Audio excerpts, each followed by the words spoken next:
This is the FlexSafe fingerprint biometric lock. We're just going to go through instructions on how to set your code, add additional fingerprints, and cancel and clean out all the other old codes. So right out of the box, you can use any fingerprint to open this, and it'll unlock and open right up.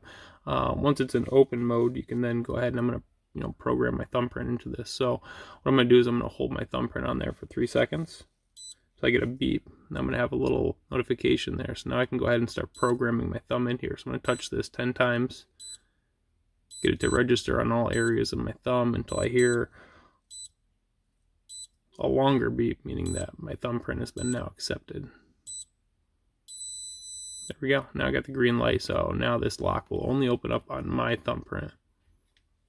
I'll lock that in there, try my fingerprint. Yep, that doesn't work, but if I go back to my admin now, my thumbprint opens right up, right? So now it's open. My thumbprint's the administrator thumbprint, so I'm going to program some more fingerprints. So I'm going to, with my admin fingerprint, my thumbprint, I'm going to go ahead and hold this for 3 seconds. There, we got a beep. Now I'm going to touch it back with my thumbprint. And now it's in green mode, so now I'm going to program my other finger into this.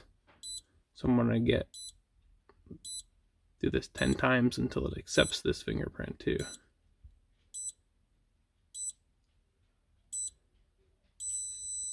There we go. Looks like it accepted that fingerprint now too. So now if I go ahead and lock this lock, I've got it programmed on my thumbprint to unlock.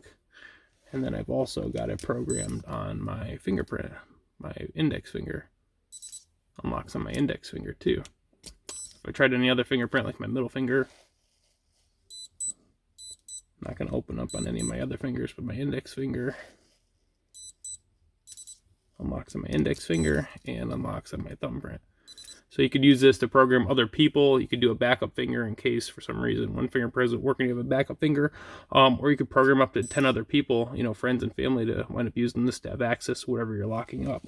Now if I want to delete my fingerprint and just bring this back to the way it came out of the box, what I'm going to do is just take either one of these fingers. My thumbprint's the first one, so I'm going to use that one because that's my admin fingerprint. And what I'm going to do is I'm going to hold this on here. First you got to unlock it. So now it's unlocked.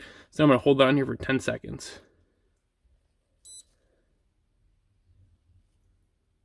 Till I get that second beep, right? So now I got that second beep, touch it again with my thumb. Now I got a long sound there. So now it's reset back to the original. So now it'll open up on pretty much any fingerprint. I'll just try my ring finger just to show you. Yeah, it opens up here, and then it's back to stock, and then you can start all over again, just like it came out of the package, resetting your admin fingerprints. Just look at all the instructions and make sure you read them all thoroughly from start to finish, and then you will know how to use this lock. If you have any trouble, you can always just shoot us an email, and we're here to take care of any questions you might have. Thanks.